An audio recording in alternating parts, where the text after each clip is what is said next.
Hello and welcome to another special edition of Three Blokes in the Pub. Special, because we are in Geneva. Special. We're in Geneva in Switzerland, and we've come here on a fact-finding mission to come and speak to people from various organisations who live and work here in Geneva, who are involved in trade and politics and stuff, and negotiations all around the world. And we've been talking to them about how Brexit is going to affect not just us, but the trade in the world, everywhere in the world. Now we're bound by certain rules. There's rules that I have to speak. Explain this. Okay, so the meetings we've been having the last couple of days are under Chatham House rules. Effectively, that means we can talk about what was discussed, but you can't name the people that said it, and you can't name the organisations they work for. And this protects people and allows people to speak with us much more candidly. Yeah. Graham said that we're out here on a fact-finding mission. It's not because we want to know. All these complexities and stuff. They're really, really complex stuff. And unless you're a real nerd, you wouldn't want to do this voluntarily.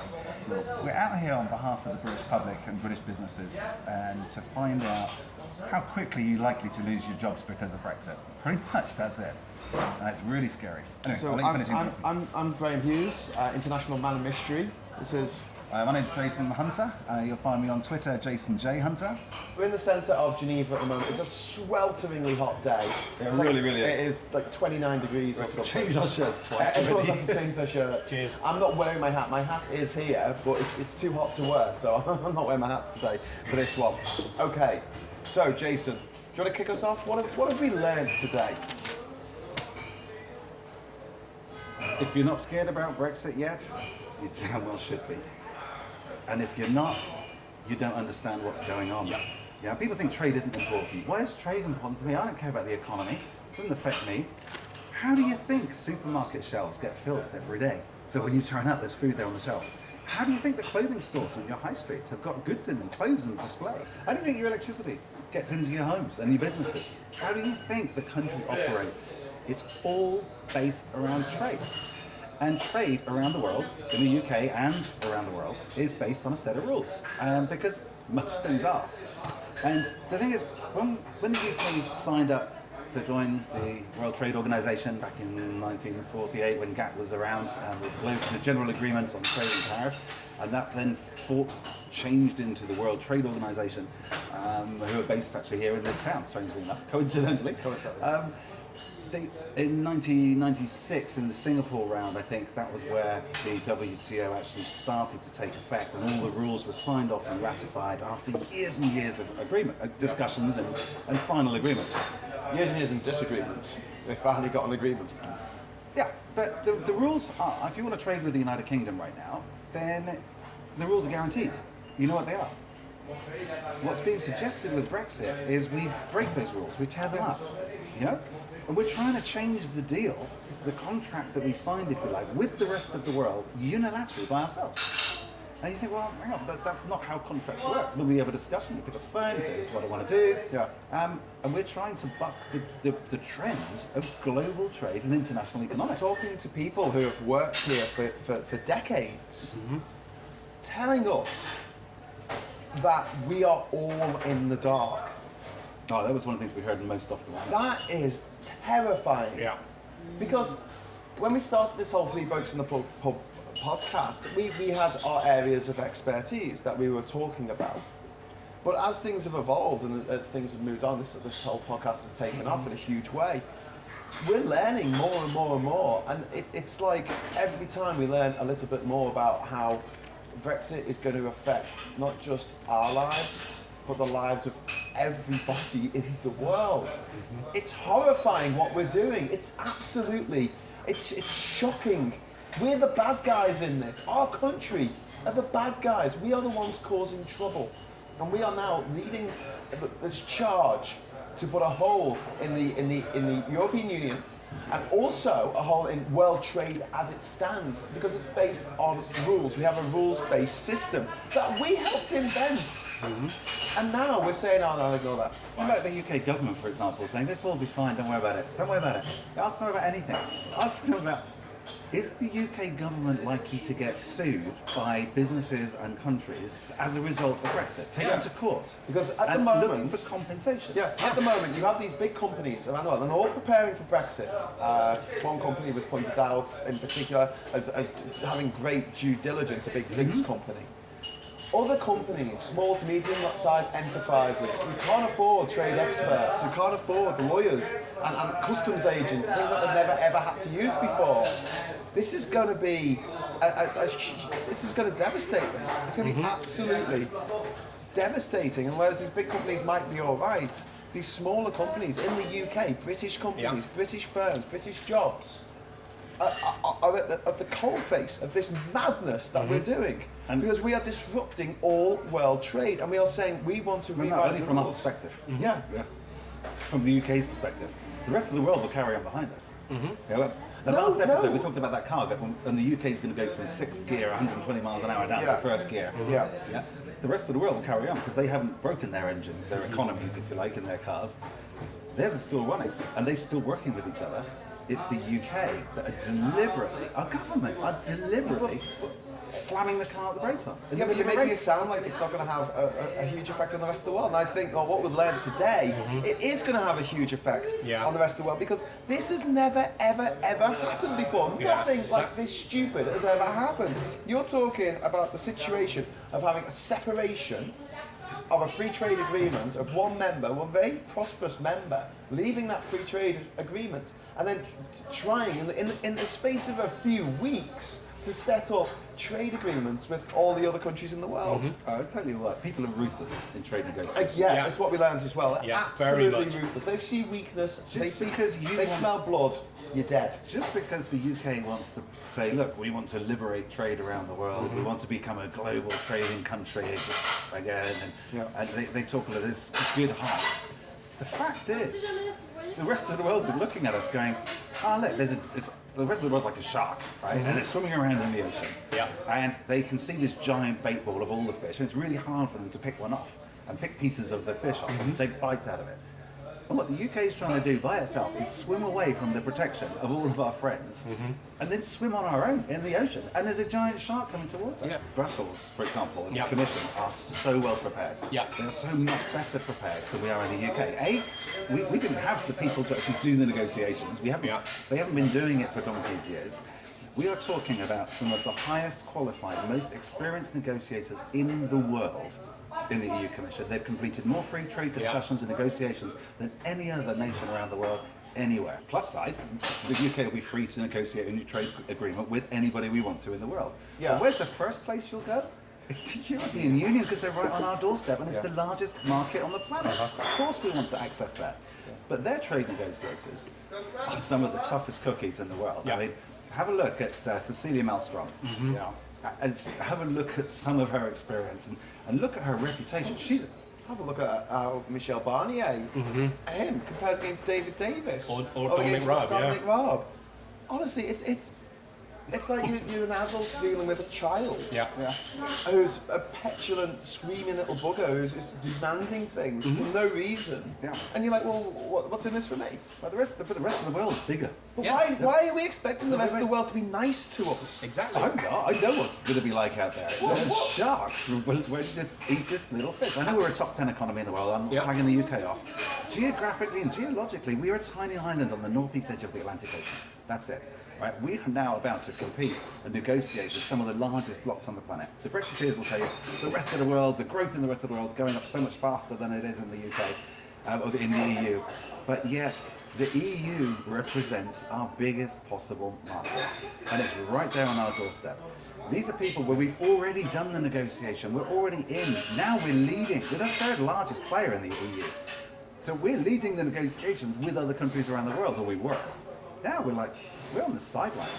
But we're talking about British industries like agriculture. How many people work in agriculture in the UK? 3.5 million. If you work in manufacturing, if you work in... 2.5 million people work in the UK manufacturing sector. If you have your own business, small to medium enterprise, and you import anything or you export anything, you need to raise your voice, okay? Because it's no good sitting there going, oh no, it'll probably be all right, you know. The government said it'd be all right. Government says Must it'll be- be all must be right. true. We're here in Geneva, and the people here are just gobsmacked at what we're doing. That's an understatement. They are aghast. They are like, are you insane? What did he say? It's like we're on the ledge. We're on the ledge about to jump off, and they're going, why? Why are you doing this? Yeah. You got a beautiful wife, you got children, you got the rest of your life ahead of you. Why are you doing this? And, you know, someone about to commit suicide because they won the lottery. That's what it's like, and they're like, why? Why? It's maddening. But did you have a quote for us? Yeah, it's something like, there's not a soul in this town, certainly that we've spoken to. The guys we were talking to, they couldn't find a soul in town that understands why Britain wants to leave the European Union. Yeah. But Brexit is a disaster. Everybody in the world can see it, and everybody in the world is watching, which was another really interesting thing to come out of the last couple of days here. Trade is going to be affected. We know this. So, okay. Say you're not working in a factory. Say you're not working for agri-foods, and you don't have a small or medium enterprise business. If you work for pretty much anyone in the UK at the moment, your trade is going to be impacted. Yeah, because And you might here's not be something- exporting yourself, Yeah. but your customer might be building something with the product or the material that you produce. But And we they don't- might be exporting it. Yeah. And the people that supply you, what's their supply chain? Are they getting stuff from the EU? How is this all going to work? What's the price of that end product? Why are you going to build it in the UK? Yeah. When it's so much easier to But build it's even worse than that, because what's going to happen is we are removing unilaterally our protections against companies and other countries suing us for their loss of trade that we are causing them to have. So not only will our companies be in trouble, our country is going to get sued. Do you understand this? By multinationals who see their profit margins going down as a result of Brexit.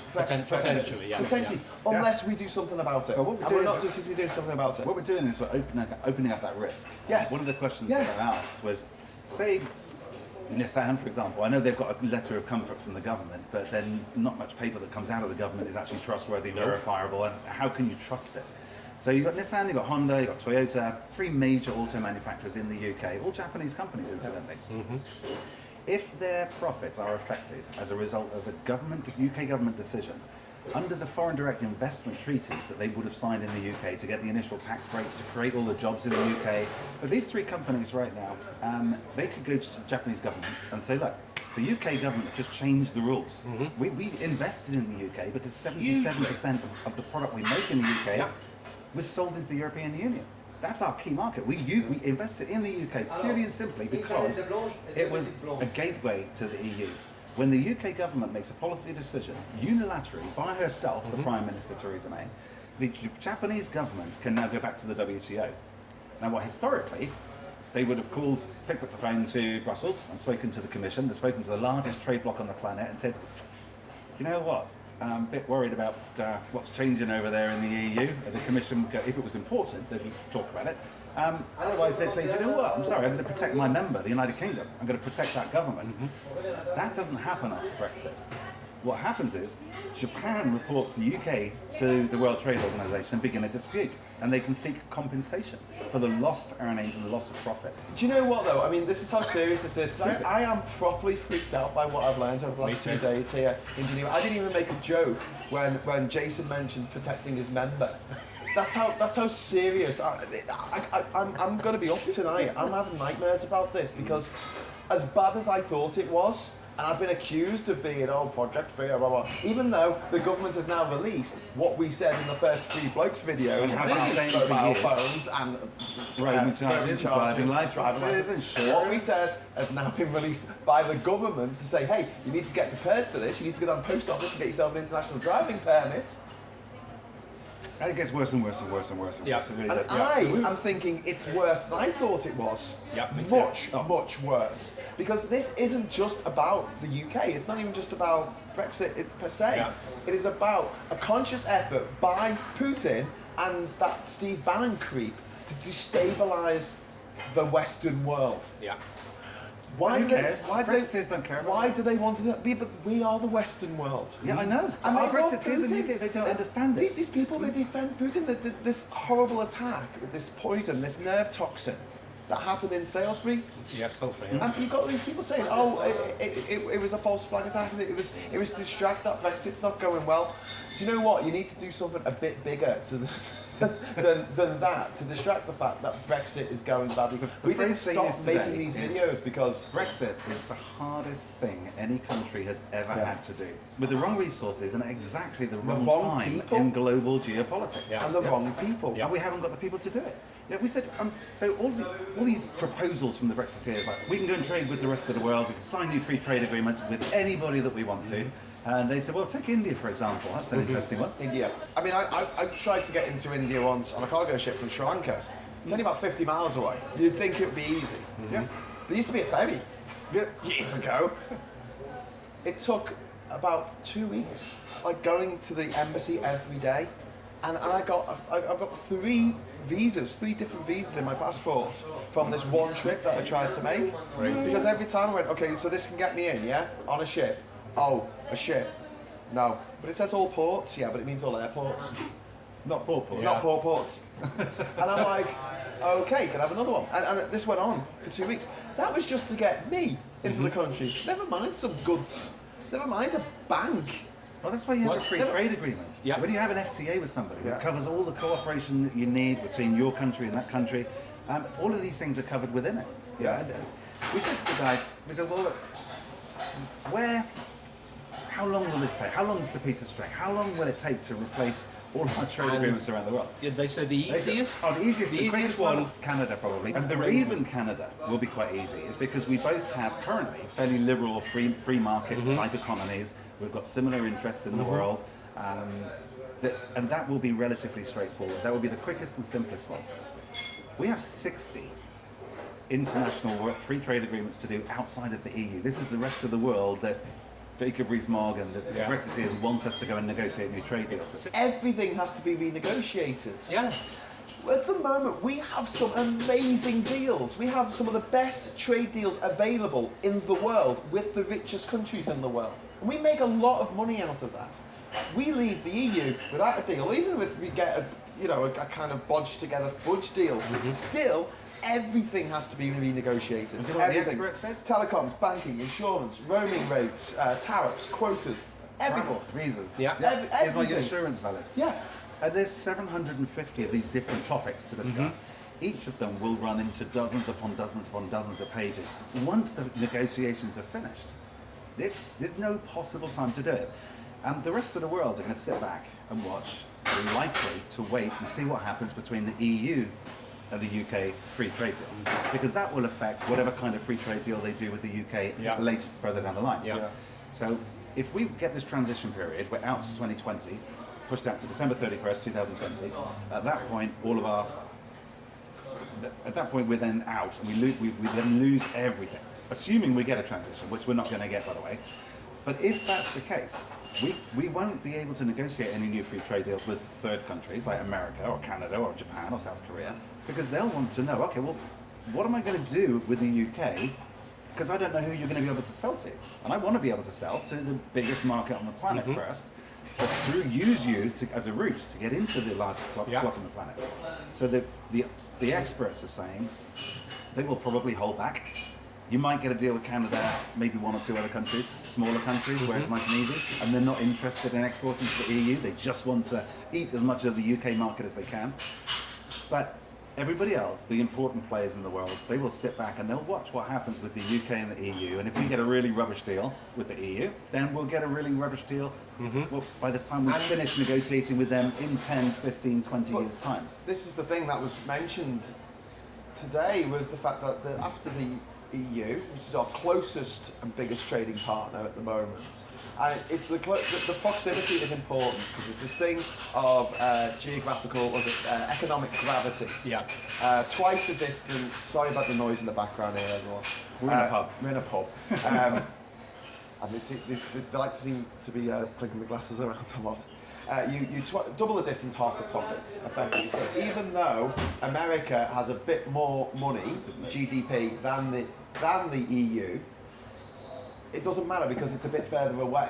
So the amount of money that we could possibly make out of our trade with them will always be lower than what we can make out of the EU, which is right next door. Plus the population of America is 330 or something million people, whereas the EU is 500 million. So you've got this, there's more consumers, there's more people to buy your stuff, which helps as well. So you're America for a minute. Yeah. Nice to meet you, President Trump. Well, thanks for that. All right, so you're America. I need a shower now. Where are you going to look for a trade deal? What's the first question you're going to ask yourself? What's in it for me? Well, America's trade policy is America first. Again, this is something that was touched upon in our meetings over the last 2 days. If we're kind of relying on the Americans to give us a good deal, and therefore What's in it for them? things will be cool because we'll get a good deal from the Americans. And it was said that might have happened because we had this special relationship. It might have happened under Clinton. It might have happened under Bush Obama. or Obama. But definitely not under Trump. It will not happen under Donald Trump. He said, Because they might have done it as a favour, just to help, Yeah. because of this historical special relationship. They might have actually started developing Help us something out. to help us out because we've been so stupid. Yeah. Literally. But now under this administration in the States, and I was shocked when they said, and we think Trump might actually get re-elected for a second term. I nearly fell off my chair because I Oh, thought no, his time was numbered. no, I think he'll get him for a second term as well. No, he said no. Well, I predicted he'll get him for the first time. I said after Brexit, I was like, they're going to win. There is a concerted effort by Putin and his acolytes around the world to destabilise the Western world in their favour, and everything that they've done has been leading up to this point where Britain goes in like some kind of. It was described this week by Boris Johnson as Brexit was a suicide vest, and actually I found myself strangely agreeing with with And he's Boris the guy that Johnson in strapped this. it on us. Yeah, He was. exactly. We have and they want to kick us into the crowd, which is all the other trading nations of the Western world, and blow us up. We're taking a knife to a gunfight. Yeah, Every exactly. trade negotiation we go to in the world, we're starting from the worst possible place. Yeah. It's a place of It's like a desperation. knife to a pitched battle. Yeah. We It's like with a need knife, and there's 100,000 soldiers on the other side of the hill Yeah. with guns. machine guns. Yeah. And we're like, haha, we'll be cool. I'm actually finding it hard to find the words to talk, which is really weird for me. Yeah. But we are expecting these countries that we have had tempestuous relations with over the years to suddenly be our best buddy and help us out in our time I mean, of countries need. that we invaded and colonised. Yeah, but Yeah. They'd They'd be be so, we're they'd be so, essentially- they can't wait to deal with us, can we're they? essentially relying. We're Britain, and we are relying on Don't you know who I am? third world nations to pity us. That's taking back control, is it? That's what you want Britain to be in the world. A little sissy who's sitting there going, oh, everyone's picking on me. Oh, will you help me, India? Oh, yeah, okay. We'll have a little trade deal with Thailand. Oh, we like the king and I. Do you know what I mean? It's just bonkers. Yeah. It is And completely it's bonkers. embarrassing. I'm And we're not even doing it with cringing. clever people. I am cringing with embarrassment here. Well, the Department of International Trade, you know, they've put together the schedules. They claim to have put together the schedules because they've just copied and pasted from the European Union. We talked about them a bit yesterday. Turns out, what the UK has submitted to the World Trade Organization is just a schedule of tariffs for goods. So they've copy and pasted the goods piece. Yeah. Doesn't include agriculture. So we have no schedule for agriculture at the WTO. So there's nothing for anybody else to object to yet. And also, we haven't put in any schedules for services under GATS. And we've done like a little tiny bit of the work that we actually need to do in order to be able to efficiently trade in a liberal way. Because the WTO is all about liberalising trade and making it more free and more fair so everybody understands and plays by the same rules. It opens up markets. If you want to go from that to something that's even more free, you do a free trade agreement with somebody. Yeah? So we're starting from a point today where we've got completely open trade, better than the liberalised trade agreements, trade terms that the WTO have got. But let's talk slightly about the nitty-gritty of this, because we were talking earlier about companies and government suing us because we are not living up to the obligations of the trade treaties that we have spent the last 1,000 years signing with other countries around the world. 1,000 years. Well, maybe, I don't know, when was the first trade treaty? Well, we didn't have trade treaties back in the day, we just turned up with the army, didn't we? Yeah, Take the over. army were our trade negotiators back then. Look, nothing's impossible. We might be able to get good trade deals with the rest of the world. But what we are doing is we're making our own life and the life of everybody else As hard as possible. more difficult. as hard as For possible. no reason. And in business, if you make something more difficult, more complex, more difficult to do, you're making it more expensive. And most people Lose will your try and find competitive an advantage. alternative way of doing something that's cheaper and just- more efficient. Just as a sort of question, moving away from what we've learned over the last couple of days, but just in general, do the Brexiters think that when we get a trade deal with someone, a bilateral trade deal, let's say Canada, and Canada goes, right, this is what we want, and we go, okay, well, this is what we want, we make an agreement and we sign it. Do they think that's Canada pushing us about? Do they think that we're losing sovereignty to Canada because we've got a deal with them? Yeah, but once we've done it, what's Canada going to be looking at the UK and go, well, hang on, what if you change your mind in 3 years' time? Well, no, you're missing the point. I'm saying if they think that being in the EU threatens our sovereignty in any way, shape or form, they must feel the same way about any international trade deal that we have with any other country. Because they are saying what we are and what we aren't allowed to do when we trade with that country. Yeah. They're making rules for us that we are not voting on ourselves. Yeah. And we agree to it because it facilitates trade, because politics is the art of compromise. Well, it used to be. So we go back to the fundamental question, why are we doing this again? The lack of skills, the lack of experience. See, when we go up against another country, I keep emphasizing this, we're sending in your local GP to do your trade negotiation. Yeah. The fact that he doesn't know what he's doing, he's coming up against some of the hardest, toughest negotiators that exist on the planet, and he does not stand a chance. The rest of the world are not just going to negotiate on a gentle basis, just, oh, you're the United Kingdom. Yeah. Oh, okay then. Most of those countries are going to sit back and wait and find out what's the benefit to them of having a trade agreement with the UK. And take America, or Australia, New Zealand have already said this, the Trans-Pacific Partnership have already said this.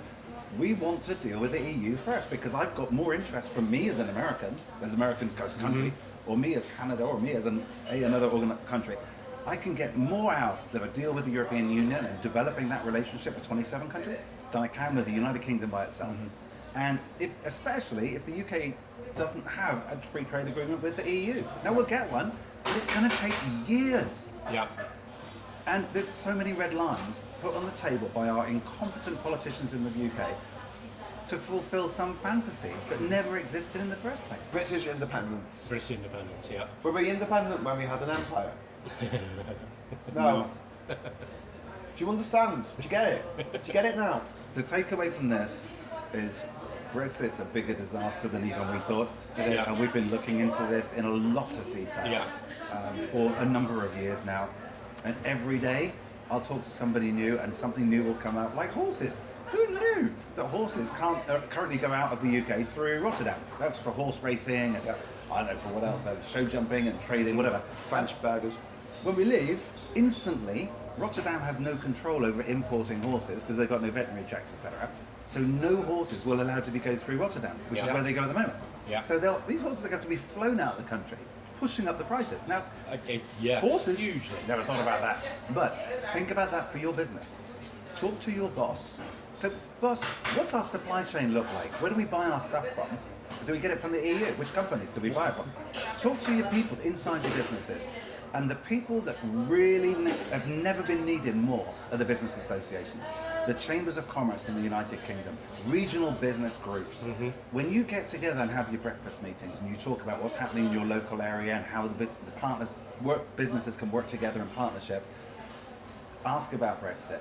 Talk about the upstream and downstream effects of what's happening and what the effect's going to be on your business. Find out, because if you don't know, as a business and your local chamber of commerce is not telling you, they need to raise their voices across the entire United Kingdom, not just the Confederation of British Industries. To anybody, and you've got to get your voice heard. Yeah. Please write to an MP. That's probably another one of the phrases I've heard most often the last couple of days. So what happens with this, we ask? And they go, well, nobody knows. Yeah. If nobody knows today at the highest levels of UK governments, Brussels, international organisations, in countries across the world, how on earth do people know what they were voting for in 2016 No. if we don't know today? Oh, I know what I voted for. No, you don't. What you know is what you were lied to. Yeah. You know what the lies you were told. Yeah. And those lies have been repeated and repeated, and they're even being repeated today. Yeah. You know, the guy said, Patrick Minford, the economist for Brexit, his group of economists, they said that if we follow through with Brexit, and do what the Brexiteers suggest, and he's a Brexiteer, if we do away with it will virtually destroy the UK farming and the UK manufacturing sectors. What they told us today is the agricultural sectors in the UK, you've got 2 years after Brexit before you're dead. Oh, absolutely. 2 Absolutely, years Seth. max. Well, And the industry's gone. You've got the EU subsidies That's not coming in. 3.5 million people. EU subsidies not coming in for farmers to start with. That's to start with. But then we're going to have 0 tariffs on imports. Well, even if we have So we're lower, going to get, or even lower.